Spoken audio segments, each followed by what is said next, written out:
آج مذہبی لوگوں میں یہ جذبہ آہستہ آہستہ شارٹ ہوتا چلا جا رہا ہے. اچھا, اس میں قرآن نے مسلم اور غیر مسلم کا بھی فرق نہیں کیا, بلکہ جب یہ آیتیں نازل ہو رہی تھیں اس وقت زیادہ تر غیر مسلم ہی تھے. سورہ یاسین مکہ میں نازل ہوئی ہے, اس وقت مسلم زیادہ تھے مکہ میں, یہ غیر مسلم زیادہ تھے؟ غیر مسلم تھے نا. تو قرآن ترغیب کیا دے رہا ہے؟ کھانا کھلانے کی, اور کہہ رہا ہے کہ یہ غریبوں کو کھانا نہیں کھلاتے. اس پہ غیر مسلموں نے کیا کہا؟ انطعم من لو یشاء اللہ اطعما. قرآن نے ان کا یہ اعتراض نقل کیا.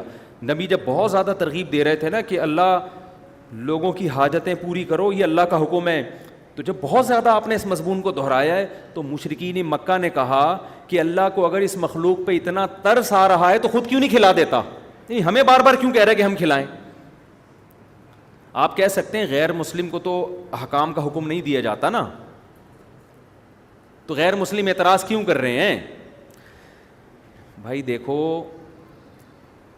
میں اگر اعلان کر رہا ہوں نماز پڑھو, نہیں پڑھو گے تو یہ ہوگا. غیر مسلم آ کے اعتراض کر رہا ہے کہ ہم کیوں نماز پڑھیں, اس میں تو یہ نقصان ہے, تو میں فوراً کہوں گا میں آپ کو تھوڑی کہہ رہا ہوں, میں کس کو کہہ رہا ہوں؟ بولو, مسلمانوں کو کہہ رہا ہوں. ایسا ہی ہے نا. تو اب کھانا کھلانے کی جب نبی ترغیب دے رہے تھے مکہ میں, بہت پوائنٹ ٹو بی نوٹڈ ہے, اس کو سمجھیں. مکہ میں قرآن اتر رہا تھا, بار بار کھانا کھلاتے ہیں. کھانے سے مراد سمجھ گئے کھانا نہیں ہے, ان کی حاجتوں کو پورا کرنا. اور اس کی وجہ یہ بھی تھی اس زمانے میں علاج معالجے کی صنعت, اس فیلڈ نے تو ترقی ویسے بھی اتنی نہیں کی تھی نا, ڈاکٹر حکیم ہوتے ہی نہیں تھے, بہت کم ہوتے تھے, تو زیادہ فوکس, اور ضرورت بھی کھانے کی تھی لوگوں کو, تو اس لیے زیادہ فوکس کھانے کو اس بیس پہ بھی کیا گیا ہے. تو مکہ میں جب قرآن نازل ہو رہا تھا بار بار بار بار بار بار, سورہ بلد دیکھیں آپ, او اطعام فی یوم ذی مسغبہ, ایسے دن کھانا کھلاؤ جو بھوک کا دن ہو. یتیمن ذا مقربہ او مسکینن ذا متربہ, ایسے یتیم کو کھلاؤ جو قرابت دار ہو, ایسے مسکین کو کھلاؤ جس کو بھوک نے مٹی سے ملا دیا ہو. اس گھاٹی سے تمہیں گزرنا پڑے گا. اس کو قرآن نے گھاٹی کہا, اس مشکل راستے سے تمہیں گزرنا پڑے گا. تو بہت ترغیبیں سورہ یاسین میں بھی. تو مشرکین نے آ کے طنز کیا کہ آپ اتنا کھانا کھلانا کر رہے ہو, غریبوں کا خیال. انطعم من لو یشاء اللہ اطعما, اللہ چاہے تو ان کو خود کیوں نہیں کھلا دیتا؟ اللہ نے پھر غریب پیدا کیوں کیا ہے؟ سمجھ میں آ رہی ہے بات؟ اس کا مطلب کیا ہوا کہ یہ ترغیب صرف مسلمانوں کو نہیں تھی, یہ کس کو تھی؟ بولو, کافروں کو بھی تھی. ورنہ جب مشرکین نے یہ اعتراض نقل کیا, اور قرآن نے بھی مشرکین نے جب یہ اعتراض کیا تو قرآن نے ان کی ورڈنگ کو بھی قرآن کی آیت بنا کے نازل کر دیا. اگر یہ حکم مشرکین کو نہ ہوتا تو قرآن کہتا ہے اے نبی ان سے کہو ہم تمہیں کب کہہ رہے ہیں کہ کھانا کھلاؤ, ہم تو مسلمانوں کو کہہ رہے ہیں, ہم جانے مسلمان جانے, تمہیں بیچ میں پڑھنے کی کیا ضرورت ہے؟ لیکن قرآن نے یہ جواب نہیں دیا. یہ اس کی علامت تھی کہ قرآن ان کو بھی ترغیب دے رہا ہے. کیوں؟ ایک طرف ہم کہتے ہیں کہ غیر مسلم ایمان کے بغیر عمل کرے گا تو وہ قبول نہیں ہے, دوسری طرف ہم کہتے ہیں قرآن ان کو بھی کیا کر رہا ہے؟ ترغیب دے رہا ہے. اس پوائنٹ کو اچھی طرح کھوپڑی میں بٹھائیں. اصل میں قرآن جو ان کو ترغیب دے رہا ہے یہ وہ ساتھ ساتھ ایمان کی بھی, کہ کھانا کھلاؤ ایمان لا کر. اب ایمان کا تذکرہ کیے بغیر کھانے کا تذکرہ کیوں ہو رہا ہے؟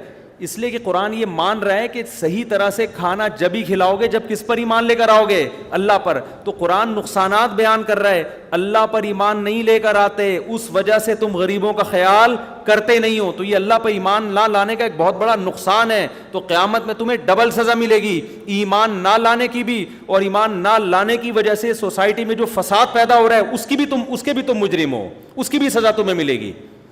سمجھ میں آ رہی ہے بات کہ نہیں آ رہی ہے؟ اس کی مثال ایسے جیسے آج ہم غیر مسلموں کو کہتے ہیں, ہم غیروں کو جو غیر مسلم ہے نا, ہم ان سے کہتے ہیں کہ آپ جو اسلام قبول نہیں کر رہے ہیں نا, اس کی تو سزا ملے گی آپ کو.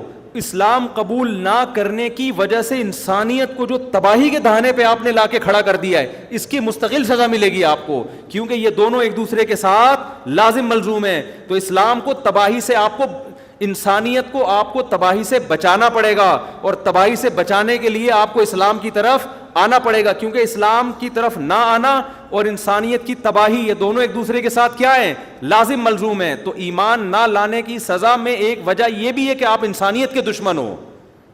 آپ دیکھ لو نا, جو لوگ ایمان نہیں لے کر آتے, خاندانی نظام کیا کر دیا انہوں نے, تباہ کر دیا. زنا معاشرے میں کیا کر دیا, پھیلا دیا انہوں نے.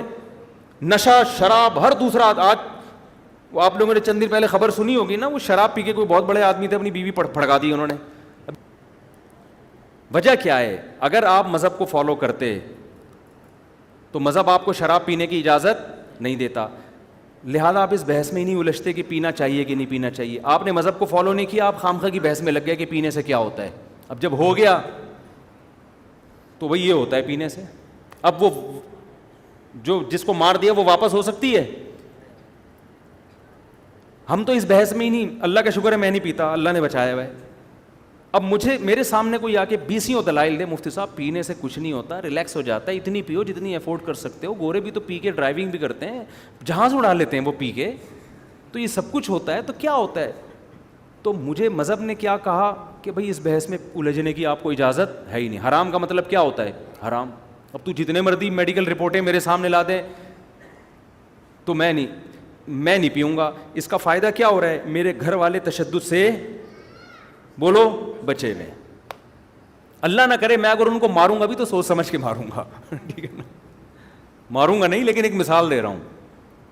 ایسے نہیں ہوگا کہ مارا اور پھر ابے یہ کیا ہو گیا یار, یہ کیا ہو گیا, یہ تو بندہ ہی مر گیا. انشاءاللہ ماروں گا نہیں کہ اس کو بھی لوگ کلپ بنا دیں گے, بھائی ان کا پروگرام ہے پٹائی لگانے کا. ایک مثال دے رہا ہوں میں. پینے والا تو کچھ بھی کر لیتا ہے. تو اب قرآن کا اسلوب کیا ہے؟ قرآن کیا کہے گا شرابیوں سے کہ تم جو کافر ہیں نا ان شرابیوں سے کہے گا, جو کافر ہیں ان سے کفر کا سوال بھی ہوگا, شراب کا سوال بھی ہوگا کہ تم یہ ناجائز کام کیوں کیا کرتے تھے.